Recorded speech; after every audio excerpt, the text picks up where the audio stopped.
This is Russell with Russell Does Stuff. Welcome back to my channel. I work till noon on Mondays, about 6 hours. Work till noon on Tuesday, about 6 hours. Whatever I don't get done on those days, I work on Wednesday.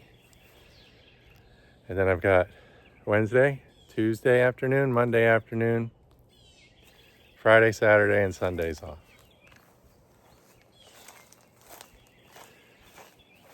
When you getting customers is hard. I was thinking the other day about my experiences and some of the things that had happened to me along my journey, and following along with the theme of customers. You know, the first customer I said was always the hardest to get, and then once you get rolling, it's like, you know, a puzzle that comes together. Some of these customers you get, they don't want you to work for them sometimes. They'll fire you. I've never really given my thoughts on that, except to a couple customers who's fired me. When I buy businesses, I get fired a lot from those new customers because they're not used to me. They're used to seeing, you know, someone else on their property. And it's not that you're terrible at your job or whatever. They're just some people, they're not going to like you no matter what you do. You could have been a lot better than the person before, or, you know, you just never know what people are thinking. But they have power over you. You know, customers have power over you, and they can fire you whenever they want. I fly on my camera, and sometimes it can feel devastating, like it's the end of the world. You've given that customer everything you can, your blood, sweat, and tears. You've given that customer extra. You've added value to their life, and you've done things for them, like, you know, grab the garbage cans before it started raining, or, you know, put their garage door down when they left it open, or seen a broken pipe around their house, a broken window, and, you know, you've done all these things to help this person, and it goes unseen. And you know what? That's all right. You know you did all these things for that customer, even if they don't know. You know, it's just part of the train ride. You know, I've been lucky that a lot of the customers that I have, they haven't fired me. And when you're on your journey, you'll figure that out. You'll size these people up real quick. You know, is this guy going to fire me in a year? You know, you when you're around enough people, you start to see a trend with certain people.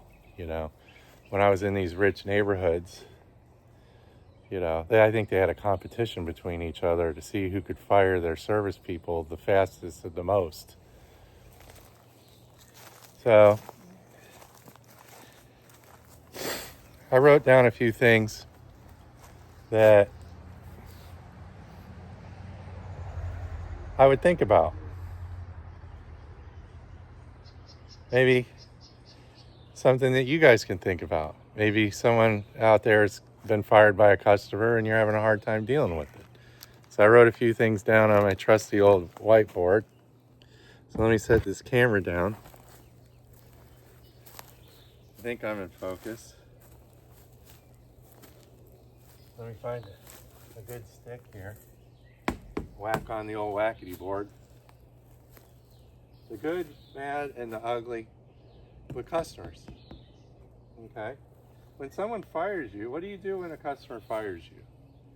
It's kind of like a hopeless situation at times, you know? I had a friend in the business who's no longer a friend in the business because he is a dishonest type fella. He always told me, try and save that customer. Okay? I tried saving the customer. Maybe he was picking on me or whatever, you know? But I would call him up and say, hey, you know, this is Russell, what's up? You know, what did I do wrong?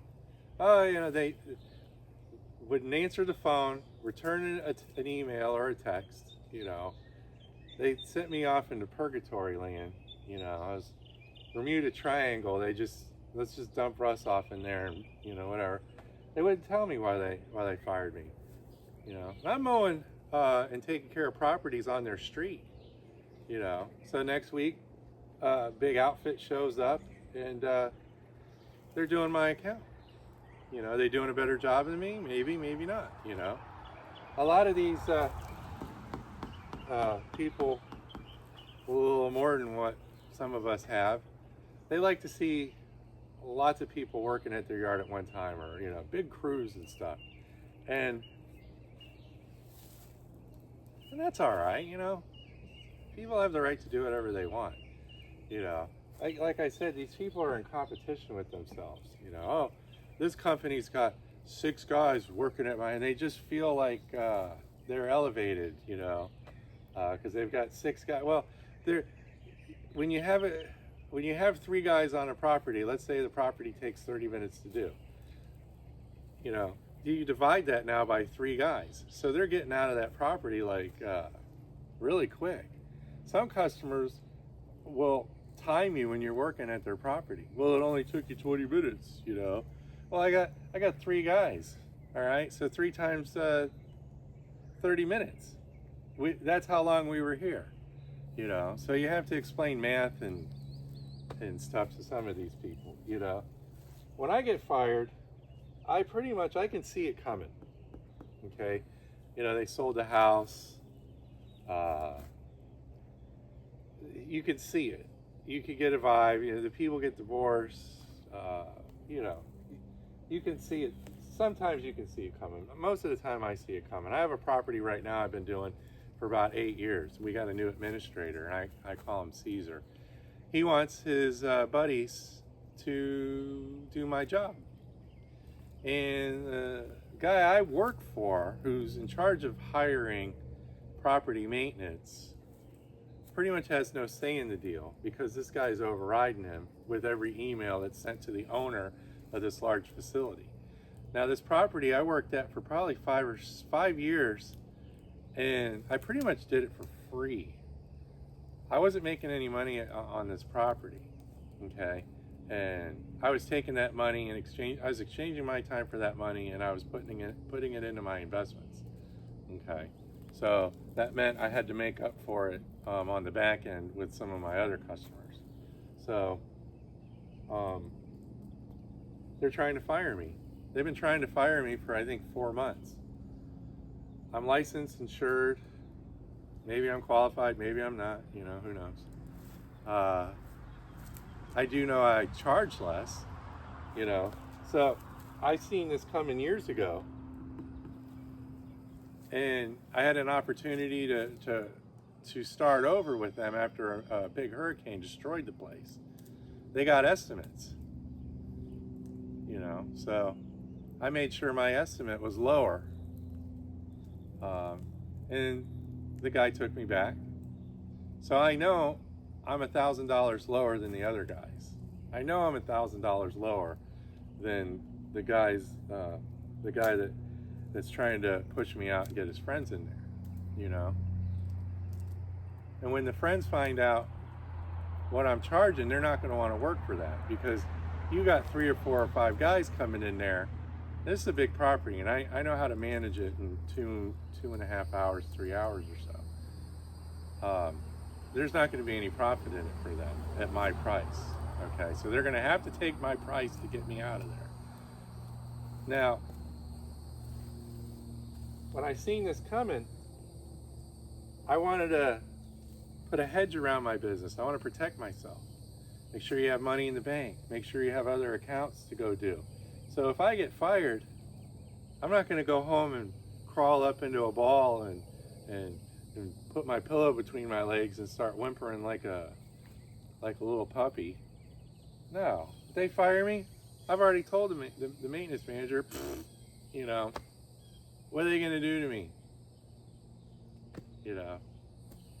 10 years ago, probably I would have cried like a baby and balled up in a corner, with my blanket, sometimes when you get fired, and I've done this before, let's say the parents are coming in and they're trying to help mom out, or the kids are coming in and trying to help the parents out and stuff. And I've had this happen before, where the daughters moved in with mom and dad, and she just don't like me. I pretended like I haven't been fired before. I kept showing up. You know, I make them come out and tell me, you know, face to face, oh, we've hired someone else, you're fired. All right, well, you owe me for this month. All right, well, I'll send you a check. And I say, no, you can pay me right now. I'll wait right here. You know, she has all the power. I have no power. You know, I've got like 2 2s, a 6 and a 7 and a jack. I got no cards, you know. The best thing to do is just to move on. I move on when someone fires me, and it's rare. I just move on.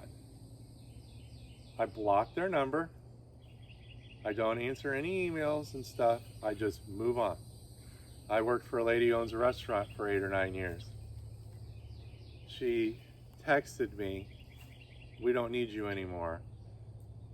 I didn't know how to put it to you, but we're going another direction with lawn care. And I knew her situation because I seen it coming.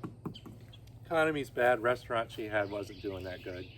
So they're trying to cut costs, you know, and so cutting out your lawn maintenance is a way to save money, and a lot of people have done it. I can't afford to pay the lawn guy anymore, and we'll go spend $1,200 on a lawnmower, which that was about the cost of their lawn service, you know. But it's not my job to explain to people that they're making a bad decision or not. You move on. I started blocking their number. Why? Because now I'm not waiting for them to call me back, or hey, are they gonna call me in the middle of the night and beg to have Russell back? You know, I'm not thinking that stuff anymore. I moved on. I blocked their number. Okay. Now in the past, I've done this. You can be mean back if you want with an email or something. You can write them, and say, hey, the day of your death, the earth is going to be a better place, I've had customers, and I've worked for some very, very wealthy people that just like firing people. And I've had them come out. This guy in particular came out to me, and he said, well, you're not doing the bamboo hedge that we put in on our yard, so we're going to let you go. And I said, you've never asked me to do that bamboo hedge ever, the one that gets me wet every time I walk and drive by it on my mower. Yeah, you've never asked me to do that. Well, their customer's always right, so you just move on. But this guy, I told him what I thought. I said, and this is after a few years of working for him, I said, you're the biggest beep, beep, beep, beep, beep, beep, beep. And he turned around, don't you call me that, and I called him, I said, beep, beep, beep, beep, beep, and I'm not going to recommend you. And I said, I don't care, you beep, beep, beep, beep, I had enough of this guy for years. Treat me like beep, beep, beep, all right? In that instance, I didn't move on, and I did something that I shouldn't have done. I should have just, all right, turn around and go get on the mower and go work for someone else, What do you do when a customer fires you? You can do lots of things. But the best thing to do is just to move on and block them, okay? I'm over 50. I can move into one of those 55 and over communities here in a couple years. That's pretty scary stuff, man, But not really. You know, I'm in good shape, I think. You know, I got some good years left in me, and I'm not going to stop working. You know, and I don't want to live in one of those communities. It's not for me. Maybe it's for other people. You know, that's not my goal. That's not me doing my thing. My thing is to live close to the woods and be outside. And I don't want a lot of neighbors living around me. You know, that's the good, bad, and the ugly of what you should do when a customer fires you. Blocking their number. It's like that. I lost money on a Jeep. I used to have 8 Jeeps, and I was trying to make money on them. Some of them I couldn't make money on. And finally, I had a guy who wanted to buy them for me. I lost money. I needed to move on. I didn't need to be reminded of these bad financial decisions I made. So you want them, take them. I lost a couple $1,000. I don't have to look at them anymore. I moved on. I blocked those Jeeps from my life, and I moved on. And I'm not thinking about the loss. Remember I said that you had to win more than you lose? You know, you step up to the plate and you take a swing. Your goal is to get on first base, then to get on second base, then to get on third base, you know. I didn't get out of the batter's box on those Jeeps, you know. So I turned around, I walked back to the dugout, I put my bat away, and I moved on. Sometimes customers just like to fire people, like I said a few minutes ago, because they like firing people. I had this one customer, I worked in this neighborhood for 8 or 9 years. She tricked me into working for her. All right, I started working for her. Sure enough, about a year later, she came out. Hey, I gotta talk to you. I said, what's up? I gotta fire you. Whoa, I was like, wow, really? What did I do wrong? Well, for the next 3 years, I watched her fire crew after crew after crew, and I even had guys come up to me, hey, you know, hey, I'm so and so. How you doing? Who are you? And I'd look at them and go, you're only going to be at this lady's yard a year, and then she's gonna. And they're like, no, you know. And then they get fired, and I'd see them. I'd like, you know, remember me? You know, remember our conversation we had about this lady? You know, that lady actually asked me to go back to work for her. I had her number blocked, and I moved on, and she came and tracked me down. I said, I just laughed at her. I'm not going to go back to work for you. Hey, even the guy I was working for next door wanted to know I wouldn't go back to work for her. You know, and I said a bunch of beepity things about her, you know. I'm not going to go back to work for that lady, you know. Another customer I had, I mowed his lawn, helping him out, you know, to reduce rate, mowing around all his knickknacks in his yard and all that, year after year after year. He let me go, and it's all right. I didn't block his number, but I moved on. He called me like 2 years ago. Hey, you still in business? You know, I wanted to tell him, yeah, since after you fired me, my whole world went to beep beep, and you know, I'm in the bread line, and you know, I'm walking the streets. I'm destitute, living in a cardboard box, all because you let me go. He says, well, my son's in college now, and he's not mowing the lawn anymore. Would you like to take me back as a customer? As politely as I could say it, I said, no. I said, I moved on.